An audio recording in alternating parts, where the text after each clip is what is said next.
Bonjour à tous et merci d'être avec nous dans cette nouvelle édition de Focus sur Focus Média Afrique qui reçoit aujourd'hui Gilles Domché, directeur général de Vox Africa. Bonjour Gilles. Bonjour Romary. Merci d'être là. Merci à vous pour l'invitation. Je vous en prie. Alors, on vous voit très viral sur les réseaux sociaux ces derniers temps avec vos chroniques qui sont de plus en plus impactantes. La dernière que vous avez produite par exemple est intitulée « Cameroun, un peuple qui se ment est condamné à vivre dans le chaos ». Alors, une chronique comme celle-là, qu'est-ce que vous voulez décrire en fond en réalité? Est-ce que c'est le malaise du Cameroun à l'heure actuelle ou bien vous voulez passer un enseignement à tous les Camerounais de manière générale? Non, pas un enseignement, je n'ai pas cette prétention-là. Une chronique, c'est une prise de position, c'est une opinion, c'est un regard par rapport à un certain nombre de faits de société.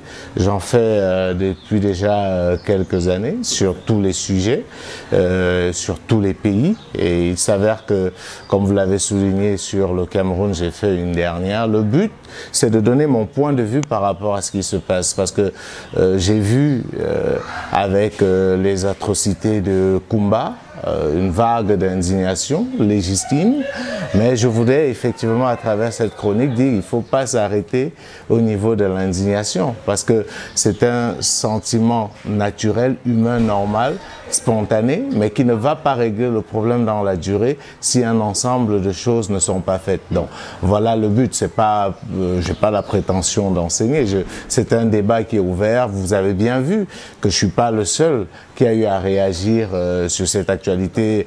Plusieurs personnes se sont exprimées, on oppose les points de vue et on espère que de ce choc des idées va enfin jaillir la lumière. Est-ce que le peuple camerounais se ment en réalité? Oui, depuis des années. On s'est toujours menti. On s'est menti sur notre histoire, c'est l'un des problèmes de base. On s'est menti sur notre véritable histoire parce que ceux qui se sont battus pour l'indépendance du Cameroun ont été présentés à l'époque, on les appelait des maquisards, on les appelait déjà des terroristes à l'époque. Je parle des Oumniobé, des Wandji et des autres.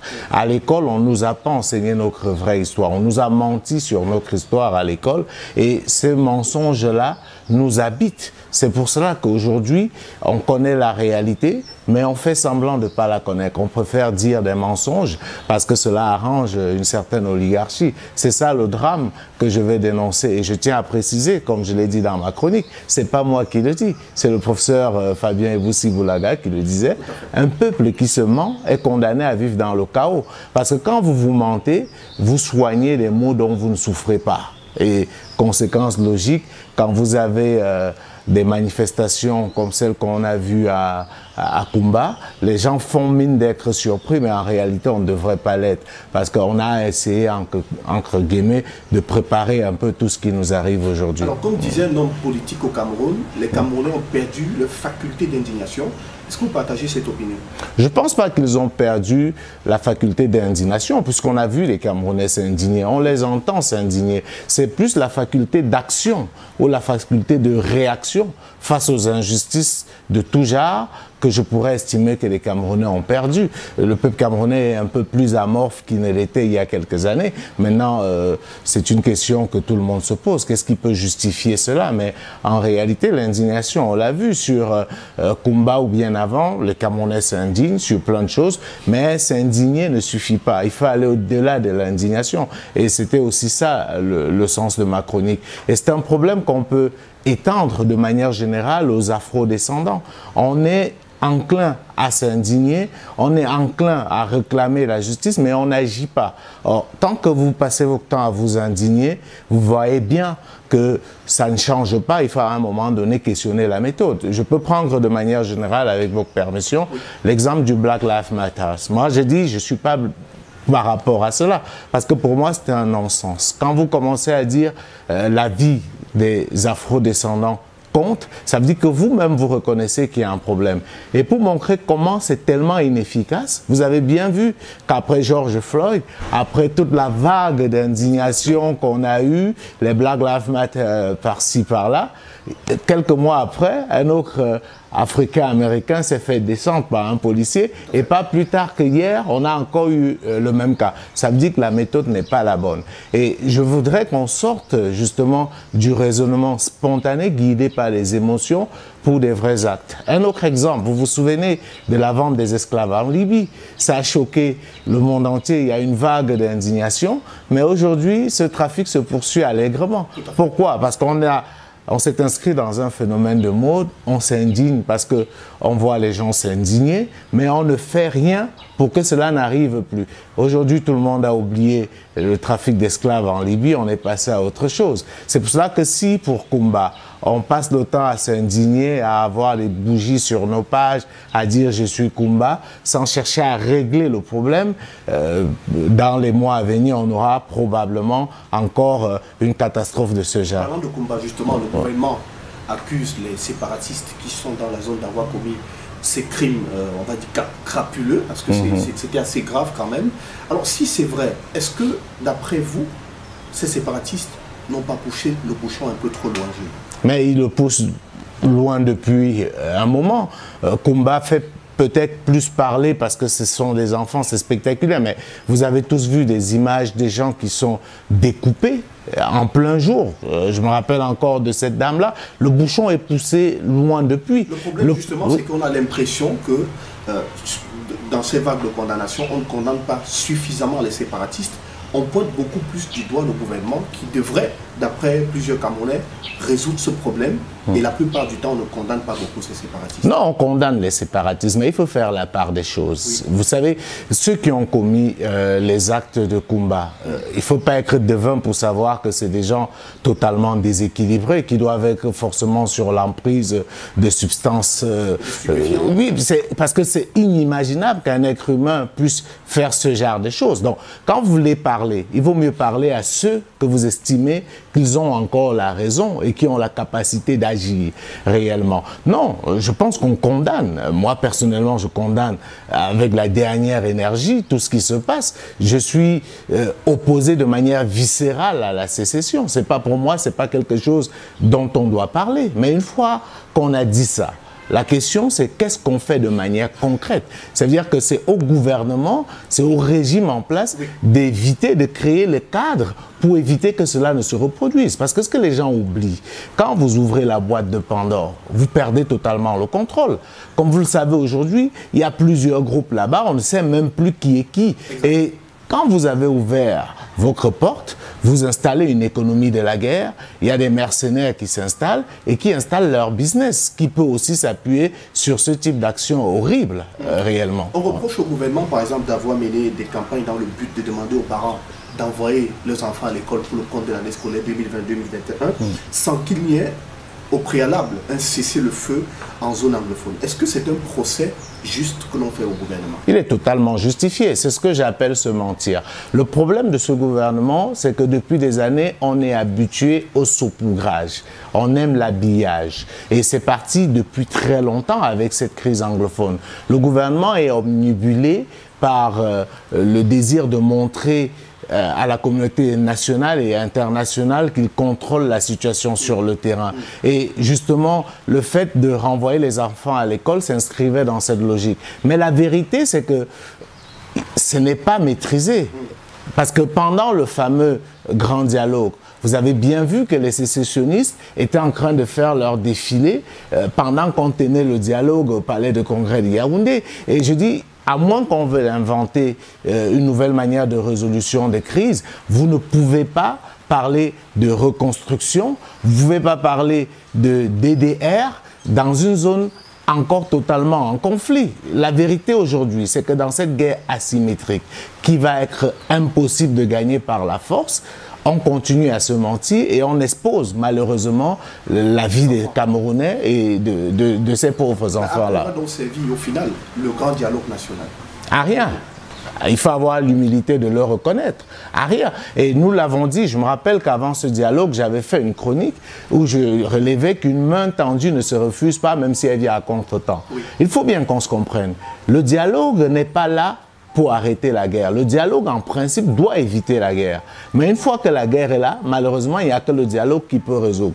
Donc, comme on a loupé la première phase de l'utilisation du dialogue qui devait éviter la guerre, il faut alors qu'on l'utilise pour régler la guerre. Mais seulement, c'est quoi dialoguer ?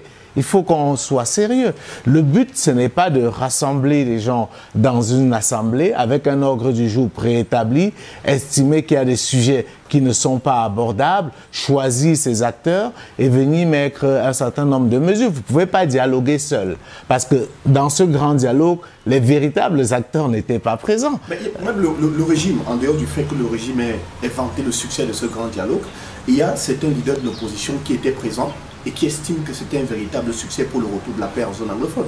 Vous battez cela en brèche aussi? Mais on est un an plus tard, Romaric. On vient d'avoir Kumba. Avant Kumba, on a eu d'autres choses. Là-bas, les gens continuent à mourir. Vous avez vu que les sécessionnistes continuent à célébrer leur indépendance le 1er octobre avec des drapeaux. Non, je pense que toute raison gardée, il faut faire preuve d'humilité. Ce dialogue n'a servi à rien, si oui, à faire de la politique spectacle, de la mise en scène.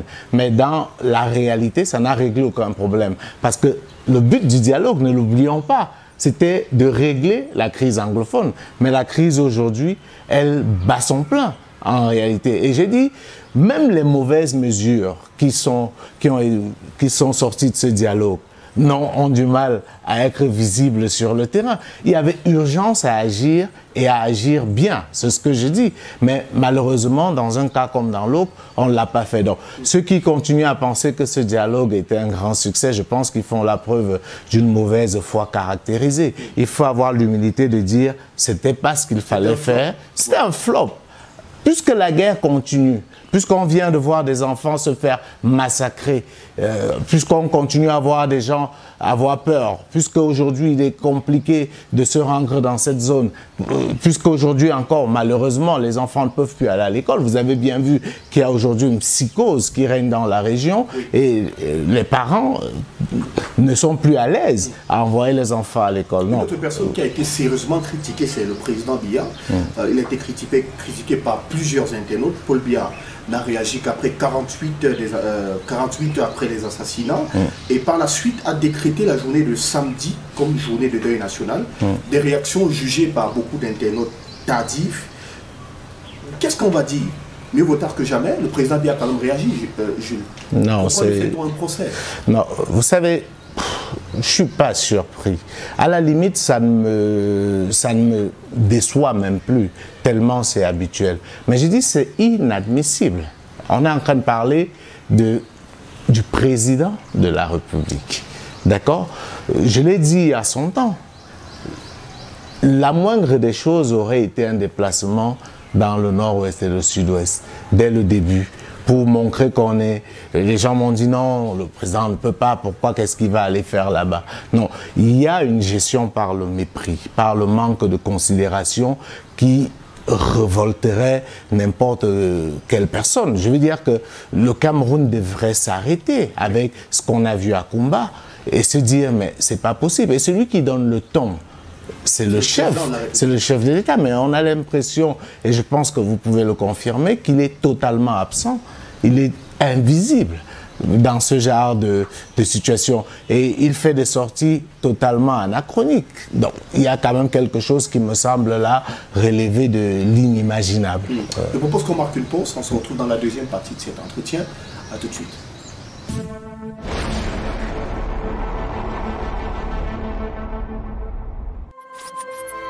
Health Horizon International présente un produit exceptionnel. Shape-Up contre l'obésité, support du suivi des maladies métaboliques, empêche l'absorption de la graisse, accélère l'utilisation des graisses stockées sans reprise et sans effets indésirables majeurs. Shape-Up, maigrir sans danger. Infoline 6 55 452 153 ou le 693 04 03 64. Shape-Up.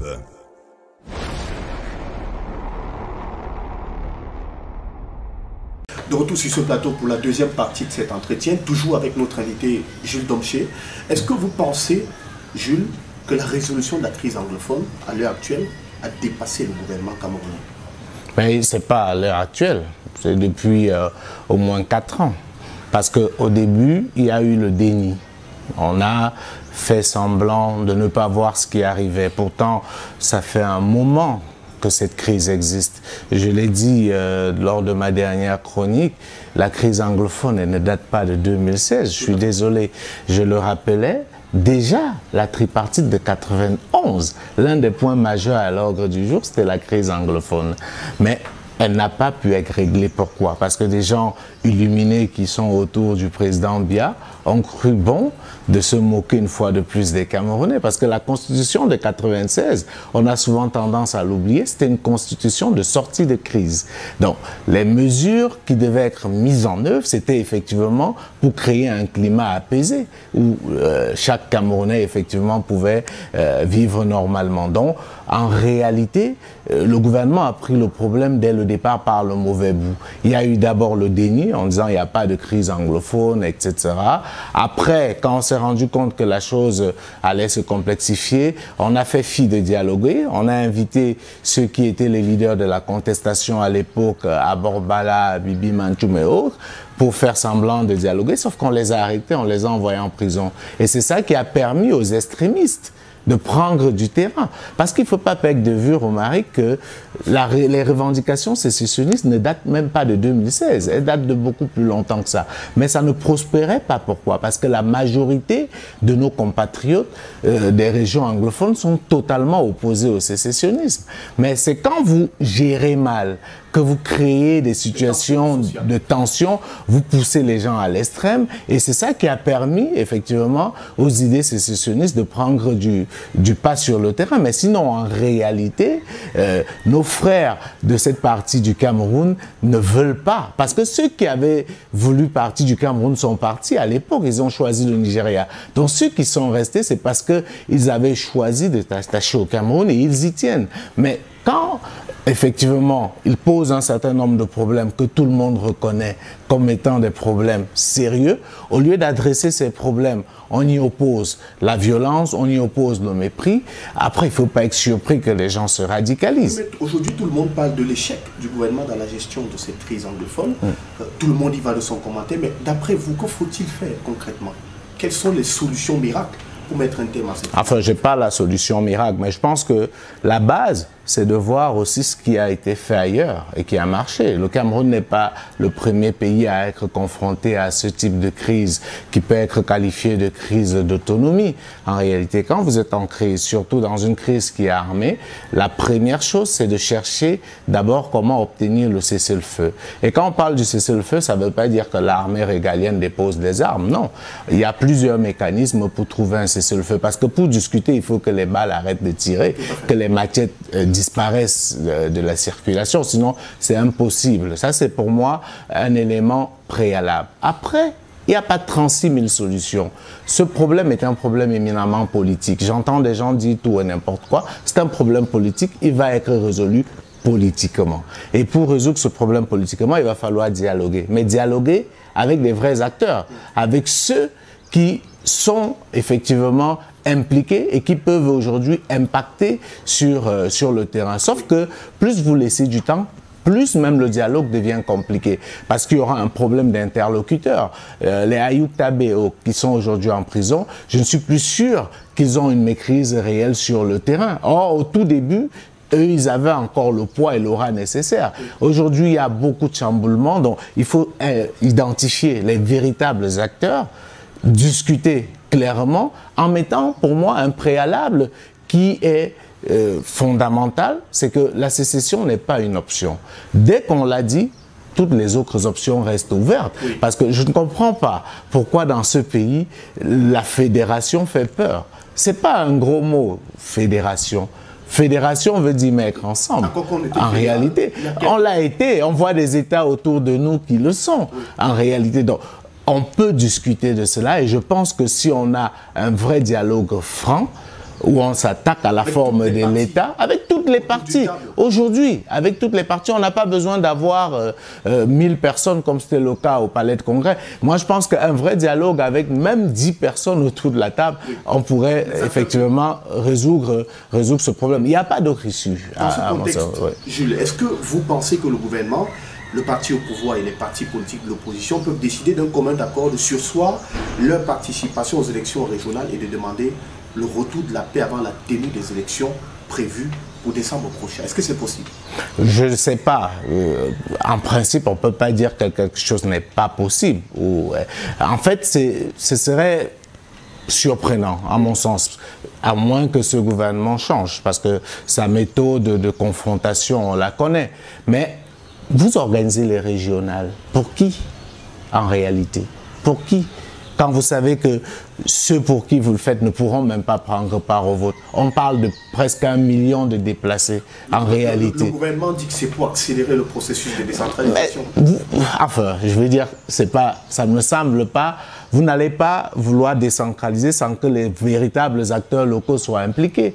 Ceux qui vont être issus de ces régionales-là, qu'est-ce qui vous garantit que c'est la volonté du peuple ? En réalité. Et c'est ça le problème. Et le problème va se reproduire parce qu'on est dans une logique de positionnement égoïste et individuel. Non, je pense que ce n'est pas sérieux de faire une nouvelle élection sans avoir réglé le problème. On ne fait pas une élection pour régler un problème. Moi, j'ai toujours dit ça. Je l'ai dit à l'époque, même au niveau international, quand on parlait de la crise ivoirienne. On pense que l'élection règle le problème. Non, l'élection, c'est un moment de tension. S'il est mal géré, c'est lui qui aggrave le problème. En réalité, il faut pouvoir régler le problème avant l'élection.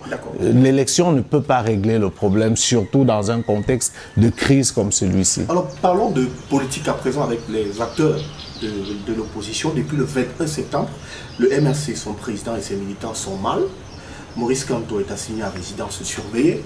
Olivier Bibou-Nissak, le professeur Alain Foguet ont été arrêtés et conduits au secrétariat d'État à la Défense. Tout ceci sans aucune notification formelle et en toute violation de leurs droits les plus basiques. Au regard de tout cela, est-ce qu'on peut dire que le Cameroun, à l'heure actuelle, est encore un état de droit? Il ne l'a jamais été. Donc, je ne fais pas un mystère là-dessus. Le Cameroun n'a jamais été un état de droit. Mais parce que dans un état de droit, on ne se comporte pas comme cela. Parce que les gens confondent un état où on pratique du droit, où on parle de droit, avec un état de droit. Un état de droit, c'est un état où l'état même est soumis au droit, où on respecte la loi. Vous ne pouvez pas, sur la base de rien, arrêter les gens, les mettre en détention sans les notifier. Enfin, c'est exactement l'exemple d'un état de non-droit qu'on vit aujourd'hui. Les gens sont arrêtés dans des conditions suspectes, les gens sont quasiment enlevés de leur domicile, détenus parfois dans des endroits tenus secrets. Il faut que les avocats se démerdent comme ils peuvent pour trouver où sont leurs clients, que les familles effectivement crient partout. C'est pas ça l'état de droit. Le Cameroun aujourd'hui, comme hier, est très loin d'être un état de droit. Et c'est pas parce qu'on va le déclarer qu'on va l'être. Ça ne se décrète pas. C'est dans les faits en réalité. Un cas nous intéresse aujourd'hui, particulièrement celui de Olivier Bibou-Nissak, dont la vie est en danger en ce moment. De son arrestation à ce jour, il est coupé pratiquement de tout. Il ne peut pas lire, il ne peut pas facilement recevoir les visites. Tout récemment encore, on a appris, sa cellule a été fouillée en son absence et il a dû tout changer à l'intérieur de celle-ci de peur qu'on ait dissimulé certaines preuves pour l'accabler. Et il y a aussi d'autres personnes qui étaient avec lui autour de sa cellule, qui ont été arrêtées et on les a contraints de signer des documents qui n'avaient en réalité rien à voir avec les faits pour lesquels ils sont inculpés en ce moment. Comment expliquer une telle pratique? Mais c'est compréhensible. C'est totalement incompréhensible et c'est regrettable qu'on en soit encore là aujourd'hui. Vous parlez du cas de Olivier Bibou-Nissak, c'est un cas qui me touche personnellement parce que c'est quelqu'un que je connais très bien, avec qui j'ai une telle proximité que vous pouvez imaginer que je sois blessé profondément dans mon cœur. Parce que voilà le Cameroun qu'on ne veut pas voir. C'est quoi le crime de Bibou? Nissak aujourd'hui? C'est quoi son crime? D'être loyal à un leader, d'être loyal et fidèle à ses principes. C'est de ça dont il est reproché aujourd'hui. Moi, c'est pas le Cameroun dans lequel je veux vivre. Je veux vivre dans un Cameroun où chacun est libre d'exprimer ses opinions. Et surtout, quand on a des jeunes brillants comme Bibou Nissak qui ont donné un autre visage à la politique au Cameroun, c'est pas ça qu'on attend. Alors aujourd'hui, on l'arrête sans raison et on essaye de trouver des raisons les unes aussi grossières que les autres. Mais dans quel pays sommes-nous où vous voulez obliger des gens à signer un procès verbal qui ne correspond pas à leur déclaration? Voilà où est-ce qu'on en est aujourd'hui. Donc j'ai envie de dire, c'est quelque chose qui, moi, me révolte personnellement et je pense que tout Camerounais est pris de justice indépendamment de nos opinions.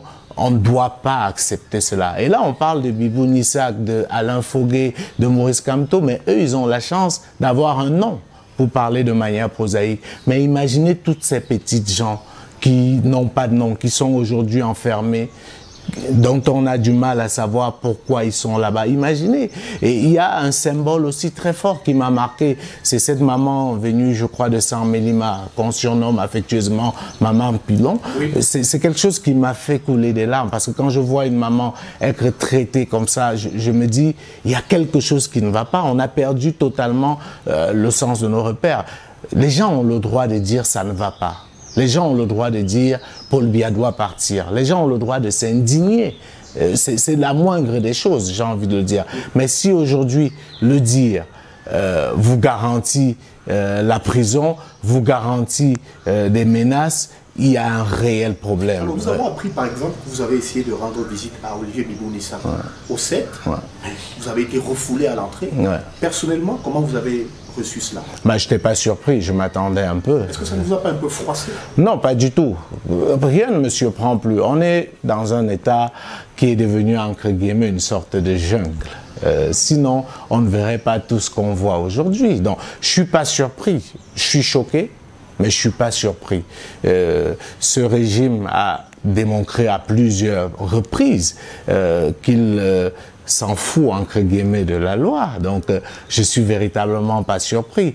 L'argument qui revient chaque fois, c'est non, les manifestations sont des manifestations illégales et tout. Et c'est pour ça que je parlais de mensonges tout à l'heure, en réalité. J'ai déjà eu à le dire, et je vais le redire une fois de plus pour vos téléspectateurs. Ce qui est garanti par la Constitution du Cameroun, c'est la liberté de manifester. Ce n'est pas l'ordre public. D'accord? Ça veut dire que quand on dit la liberté de manifester est garantie constitutionnellement, quand vous faites une déclaration, ce n'est pas pour rien qu'on a mis cela sur le régime de la déclaration. Quand vous faites une déclaration de manifestation, l'autorité administrative n'a pas vocation à l'interdire systématiquement comme c'est le cas. Ce qu'il fait, parce que vous l'informez, c'est pour ça qu'on demande de préciser l'itinéraire, de donner l'objet et tout. Ce qu'il peut faire, c'est que si jamais, effectivement, il pense que votre manifestation peut d'une manière ou d'une autre apporter des troubles à l'ordre public, c'est qu'il vous propose un autre itinéraire. Il doit vous donner une autre approche, mais à grand jamais, il ne doit l'interdire, parce que ce qui doit triompher, c'est la liberté de manifester, parce que c'est ça qui est garanti par la Constitution. Et je n'ai pas besoin aujourd'hui d'expliquer la hiérarchie des normes juridiques. Donc, moi, je pense qu'il faut qu'on arrête de se mentir. Est-ce qu'au fond de votre analyse, on n'a pas un militant caché du MRC? Parce que on voit Jules qui a clairement dit qu'il assume son amitié avec le professeur Kamto. On a Jules aujourd'hui qui est proche de Bibou Nissak, qui prend fait et cause pour lui et d'autres camarades du MRC. Est-ce que finalement, même dans votre boulot, vous n'avez pas cette coloration qui vous lie avec le MRC? Parce que beaucoup vous font le reproche d'être aujourd'hui pratiquement un journaliste de l'opposition. Mais ça, on me le fait depuis des années, ça n'a pas commencé aujourd'hui. J'ai été taxé... Enfin, moi, ça ne m'atteint pas. Les gens me parlent de la peur. Moi, quel type de menace? J'ai pas peur, en réalité. J'ai peur de rien, moi. Les gens me parlent... La chose qui puisse arriver de grave à un homme, c'est quoi? C'est la mort. La mort, oui. Mais pourquoi j'aurais peur de la mort? Je n'ai aucun contrôle sur la mort. Donc la mort ne peut pas me faire peur, encore moins l'emprisonnement. Je n'ai pas peur de ça. Non, ça fait des années. Moi, quand j'ai, c'est pas une sympathie. Vous n'allez pas me faire le reproche de connaître des gens.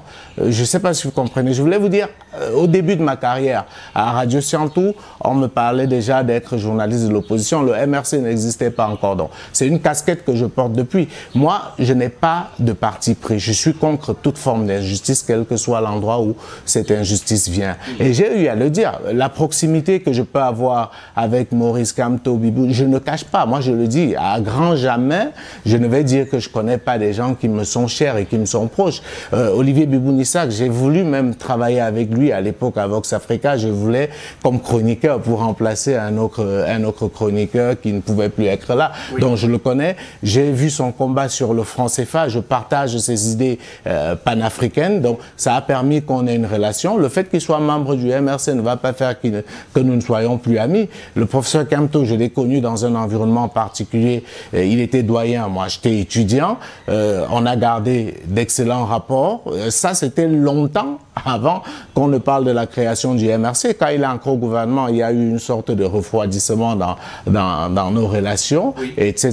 Donc, mais je ne peux pas aujourd'hui dire, le professeur Foguet, je l'ai eu comme enseignant de géostratégie à l'université. Je ne vais pas venir aujourd'hui parce qu'ils sont des opposants reconnus dire que je ne suis pas, que je ne les connais pas. Valsero, c'est un ami de très longue date. On a fait la radio ensemble à Siantou et j'ai toujours suivi avec un réel plaisir ce qu'il fait. Donc je ne vais pas venir aujourd'hui dire que tous ces gens, je ne les connais pas. Non, Bibou, c'est un ami et un ami intime. Je l'assume. Cette amitié, je l'assume et je la défendrai partout. Maintenant, peut-être pour terminer sur cette question vraiment de manière précise. Oui.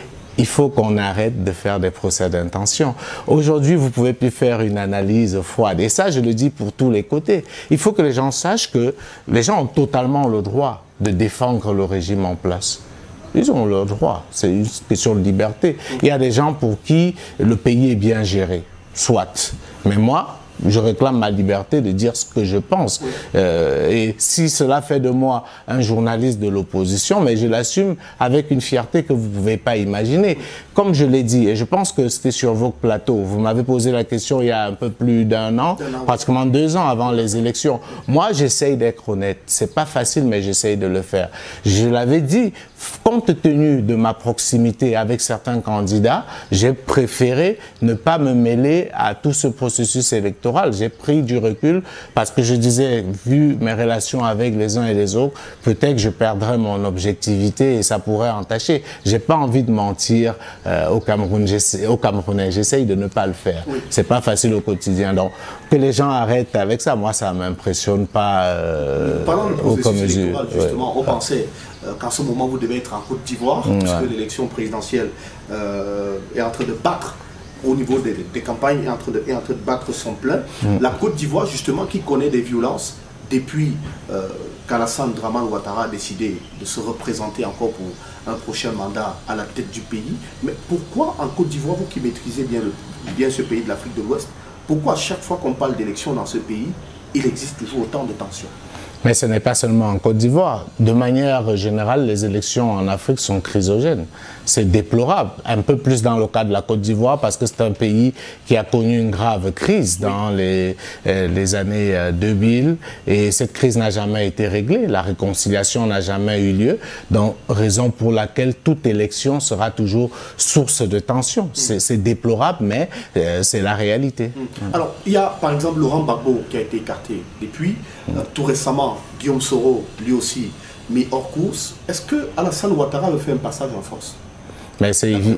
Mais bon, en réalité, quand vous faites tout pour que ceux qui représentent une réelle menace pour vous ne se retrouvent pas face à vous, il y a quand même quelque chose qui amène à s'interroger. Le gros problème aujourd'hui, c'est que je pense que le président Alassane Ouattara a loupé à plusieurs fois le coach pour réconcilier véritablement la Côte d'Ivoire. Et c'est pour moi une erreur très grave. Qu'est-ce qu'il aurait dû faire, par exemple? Beaucoup de choses. Travailler véritablement à la réconciliation. Et ça n'a pas été fait. Les 10 ans qu'il a eu à faire au pouvoir, malheureusement, la réconciliation a été reléguée au second plan. Il s'est concentré à avoir des performances macroéconomiques pour avoir un taux de croissance acceptable, mais ça ne sert à rien si ça ne peut pas avoir une répercussion sur la vie des Ivoiriens. Et il y a aussi un problème qui se pose, c'est qu'on se rend compte aujourd'hui que la parole ne veut plus dire grand chose. Le président Ouattara, il avait été salué et je fais partie de ceux qui l'ont salué, et aujourd'hui je suis obligé de ravaler ma langue parce que j'étais tellement fier quand il a dit qu'il ne se représentait pas. Je me disais ça c'est fort, et je pense qu'il peut se mettre en arbitre pour permettre enfin que la Côte d'Ivoire puisse avoir une véritable transition pacifique et réconcilier enfin les cœurs. Donc quand aujourd'hui il revient sur la scène avec ce troisième mandat extrêmement controversé et que ça fait peser sur le pays des risques de violence, vous pouvez comprendre que c'est des choses qui sont difficilement acceptables. Et Guillaume Soro dans tout cela, je suppose que vous échangez, vous et Guillaume Soro.